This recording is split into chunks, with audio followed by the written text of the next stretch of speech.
Rise and shine, family. All right, so first of all, I just want to say congratulations to those of you who chose to accept fact over belief. And I say that because I just had a conversation with this lady. I'm minding my business, and she goes, "Hey, I see the head wrap. Are you Muslim?" And I go, "Well, no, I'm not Muslim. In fact, I've always wrapped my head, and it's never had anything to do with a religion. I just like to wrap my head. I did it one day and liked it, right?" She goes, "Okay, well, I just asked because my father is a Muslim." I said, "Okay, cool.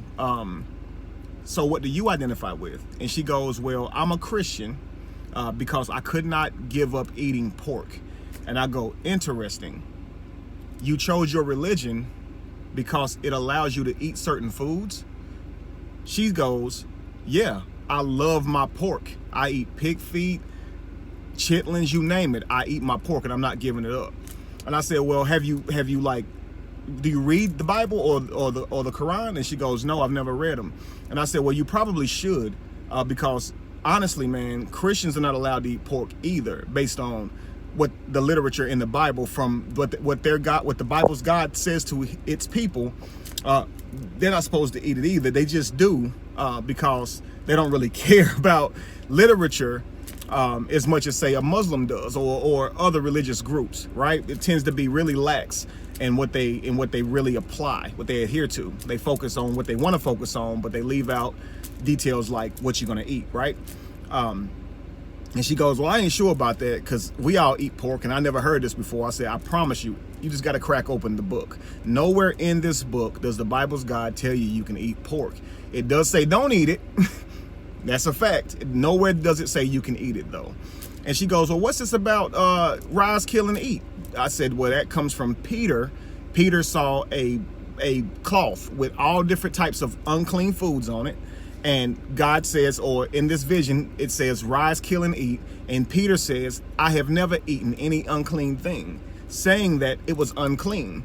And then the vision was broken down to Peter that someone who was unsaved, a Gentile, was going to come to be saved. And no longer are you going to keep them out of this religion. God is now letting them be a part of the religion. God is saying that they're now clean. Because, see, they called the people unclean because they ate unclean food, so they too were unclean, right? Now, none of this is a fact, it's just by the literature. But I asked her, do you care if your beliefs are true? Because you seem to have chosen your beliefs based on what foods it tells you that you can eat. You know, she was very offended. Now, I didn't even challenge if her beliefs were true or not. I merely just gave her some information about something that she didn't know about, and she got offended. Beliefs are powerful, family. People identify with beliefs so much so they invest in them and they can't even look at them critically. They can't. You can give them information. We don't even have to establish whether it's fact or not. It's just information. I could have been wrong, man. She's already mad because I'm just giving her information, right? This is blowing my mind. And I just want to congratulate you guys who are able to do this. I realize it's hard. It was hard for me. It's hard for most of us to believe in something your entire life, and then someone presents you with information that's contrary to what you believed in, and now you have to examine that information and possibly let go of your beliefs or what you once thought. We probably still have many things that we think that are just not true. And until we actually sit down and examine them, we're not going to break free of those things. What I'm saying is be willing to accept the challenge. Be willing to allow yourself to be challenged. Don't you want to be better?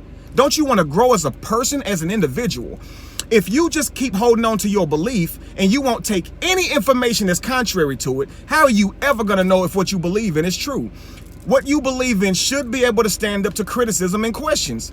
If you get that angry because someone is merely asking you a question, how can you ever truly challenge what you believe? And we were taught to believe without truly challenging it.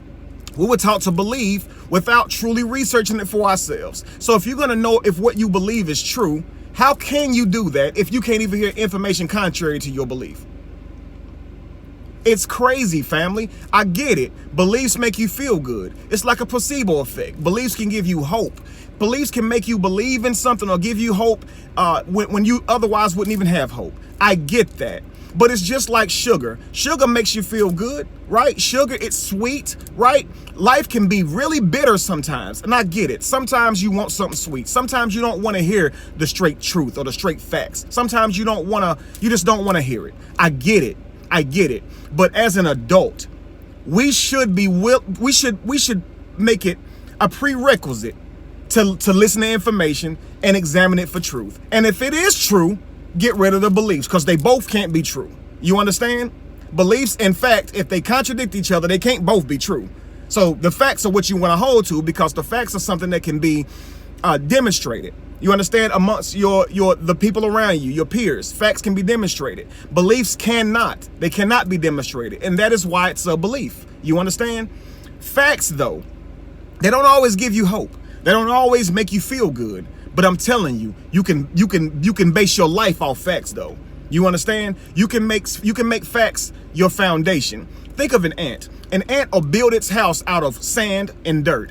A grain of sand or dirt is about the same size as a grain of sugar. That ant will never build its house with sugar, even if it found a bag of sugar. You know why? Sugar does not make for good foundation. Sugar is sweet. It tastes good. I get it, right? But it's not something that you want to build your life on. You understand? Think like the ant. Consider the ant, family. It would never mistake sand for sugar or vice versa. It's not going to be eating sand and building this house with sugar or doing the opposite. You understand? Sugar, I get it.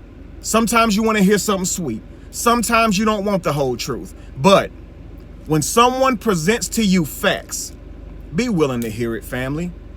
When someone presents to you information, be willing to examine it, family. You understand? If I came to you and said, I know this thing tastes good to you, but it is killing you. It is making your body worse. If you say, well, I like how it tastes, then you're probably one of those people who don't care about truth. Some people eat things that are not good for them, but they still are convicted. They still know that they need to stop, and you even hear them say it. My homie Callie will say that, I need to go vegan. And I guarantee you he will one day. He's very convicted about his diet. But people who eat whatever they want with no care in the world for what happens to them, you're likely probably one of those people who don't care if your beliefs are true. You just care how it makes you feel. You understand? I want to seriously congratulate those of you who can hear truth and hear information and examine it, even when it contradicts your beliefs. I really do, because I just want to congratulate you, family. I know it's hard. It's heartbreaking to lose everything that you believe in and that you place your faith and hope in. I know it's heartbreaking. I know it is. I've been there.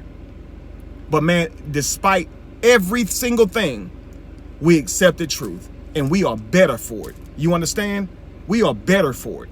All of those unanswered questions that comes back now that you don't have your belief, we still don't have answers to those questions. And guess what? We're still better for having facts over beliefs, because beliefs can change your whole life and in how you treat people.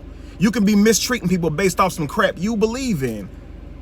What religion do you identify with? I'm going to take pride in that, right? I'm going to be a Muslim. I'm going to be a Christian. That means if you ask me any question that makes me feel like I'm being challenged, I'm going to get mad, right? What continent am I from originally? Now I got to identify with that. So if information is presented that makes me feel uncomfortable because I've identified with something prematurely, potentially, you could be from wherever you think you're from, but why do you need to identify with it? Why do you need to take pride in it? What makes an African ant better than an Asian ant, or an African elephant better than an Asian elephant? What's the difference? I don't get it. It's still on the same planet. We're still from the same planet regardless of where you come from. There is literally no need to be doing this crap. You understand? Be willing, family, to hear things and examine them. Not to say that one thing is true or false. Just be willing to hear them, examine them. And when you examine them and you find that there's fact in something that you've been presented with, be willing to make the decision to discontinue the belief, because you now have no reason to believe in it. It's just that simple. You don't have to be angry or be prideful or be anything like that. We've all believed in something that wasn't true. We still do. We all have certain things that we believe in that have gone unexamined, and because of that, we still believe in it. But we have to continue to challenge ourselves as often as we can to weed that crap out of us so we can be better, teach our children to be better. You understand? That's all. Congratulations, family. I love you all. Be the evolution, be the change that you want to see. And no candle loses its flame from lighting the other. And if you were to ever find yourself in the middle of chaos, it is in that chaos that you would have found yourself. And I want to give a bigger congratulations to those of you that heard the truth, accepted it, and risked your relationships with the people that you love to tell them the truth. You are the man. You are the woman. You are the champion. You are the light of the world. Peace, family.